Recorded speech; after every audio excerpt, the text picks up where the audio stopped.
Class 9 History Chapter 2 Part 8 Audio by Rini Matthew. Can you see the picture of a woman on the slide? Her name is Tsarina Alexandra, and she was a person of German origins, and she did not have very good advisors, and because of that what happened? She had an advisor called Rasputin, and her autocracy was made unpopular because she did not have very good advisors and her ruling power was made very unpopular. Now you should understand that the First World War was fought on Eastern Front and the Western Front. Now what happened in the West Front and the East Front? That we are going to see now on this slide.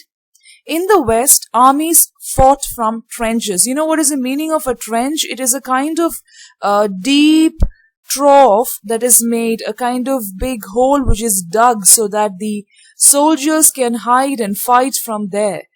Even if you Google and find out some information, you can see that soldiers were actually killed in the trenches, and after many years you can get the remains of all these things, and that is how people studied about the war. So war trenches are very important, and it was fought from trench where they dug the hole into the ground, and all the soldiers will be hiding within the trench and will be fighting, and that was done along the Eastern France. And in the East, what happened?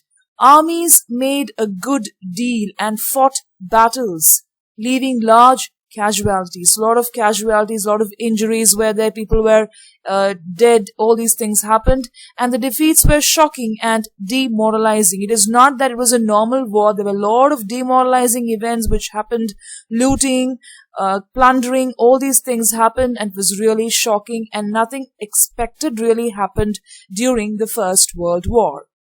Now, Russia's armies lost very badly in Germany and Austria between 1914 and 1916. You should take note of this point, and that is a great fall of Russia, where along with all these kind of confusions, Russia, we saw that it was a part of an ally, and it lost to Germany and Austria, and there were over 7 million casualties by 1917. It's not a very small number, it's a huge number.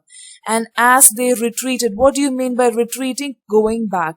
So this is something which the Russian army did, and that was not supported by everybody because of the tragic loss, because they did not expect such a loss. What happened? When they retreated, they did something bad, that is, they destroyed the crops and buildings to prevent the enemy from being able to live off the land. So instead of just leaving the grounds, the war ground just like that, what did they do? They caused some destruction so that the enemy will not be able to live off the land. That was their main motive. And then the destruction of crops and buildings led to over 3 million refugees in Russia. So many people started running to Russia, that is maybe from Germany and Austria, for refuge. More than 3 million people started running to Russia. So that was their objective and motive. Now, this particular situation, it discredited the government. Losing a war is maybe normal.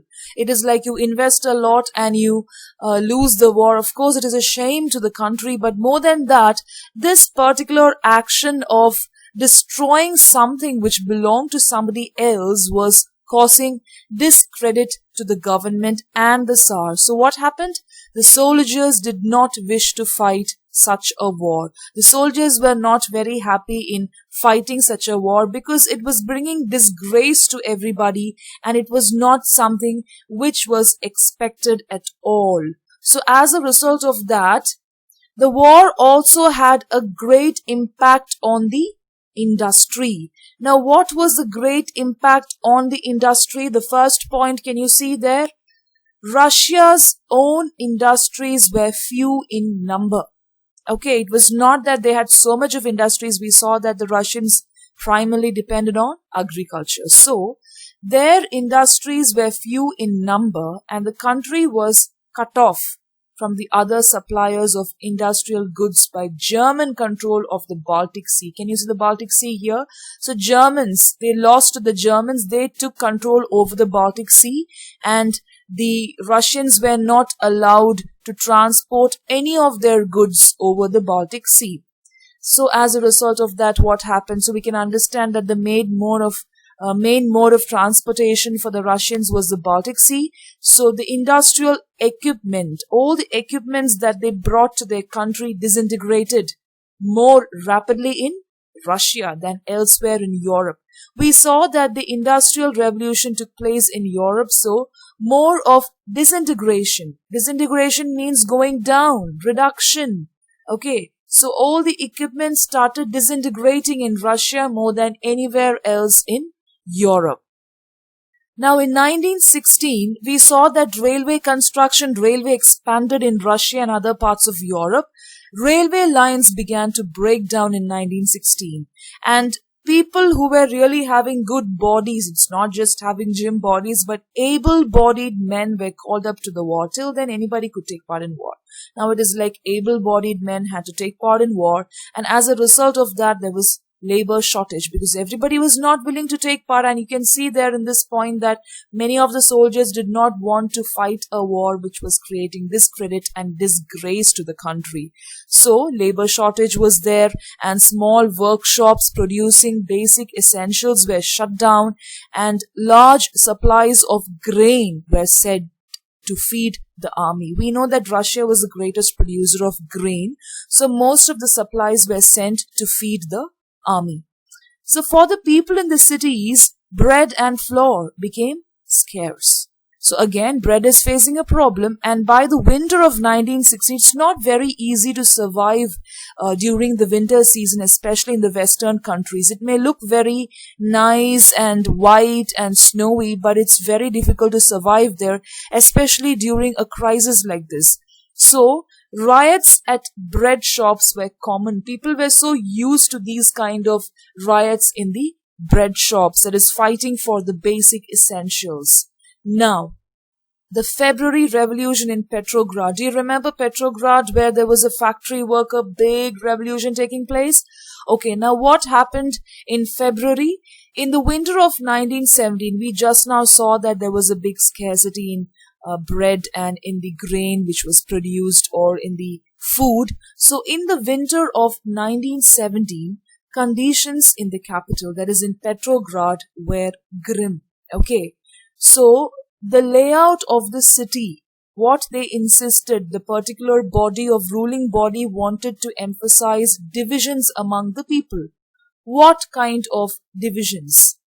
Okay, the workers' quarters. What do you mean by the quarters? The places where they lived, the accommodation, and factories. All the factories and the workers' quarters, the place where they lived, were located on the right bank of river Neva. Can you see this beautiful river? It is in the capital of Petrograd, and all the workers' quarters and factories were located on the banks of this river.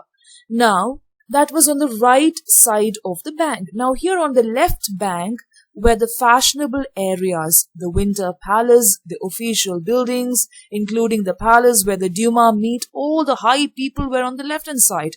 On the right-hand side, the workers' quarters, the factories. So you can imagine that there'll be unhygienic conditions there also. So on the left side, you had all the fashionable areas. The aristocrats, of course, will be living there.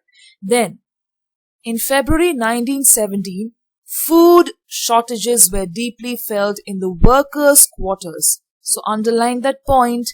Food shortage was felt in the which side? It was in the right-hand side of river Neva. It was felt there, not in the left bank. The winter was very cold, obviously and naturally. The winter was very cold. There had been exceptional frost and heavy snow. Of course, you may ask, always the winters are cold. Yes, but when it is too extreme and when you have unexpected snow and frost, it is very difficult to meet the demand of the people. So imagine the shortage which happened on which side of the river Neva? It was on the right bank of river Neva. So that is how the revolution took place. Can you see the Winter Palace at St. Petersburg? It is very beautiful. You can have more pictures when you surf in Google. You can read a little more on the Winter Palace and all the official buildings of Russia.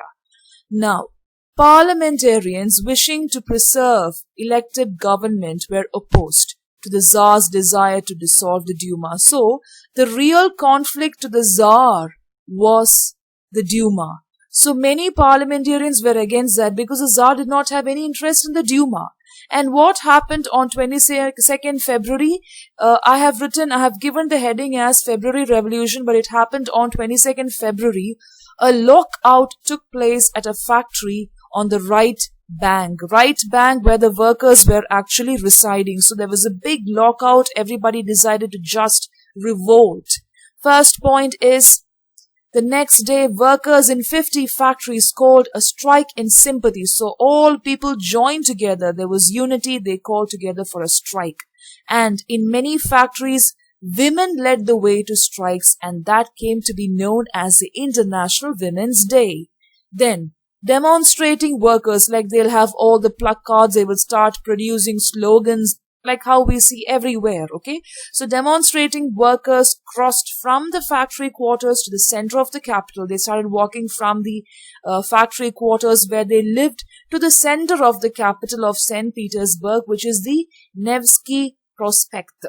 Okay? So at this stage, no political party was actively organizing the movement. It was a collective responsibility. It was not the work of a particular political party. There was no backup of any political party organizing any movement. That is what we can see here on 22nd February.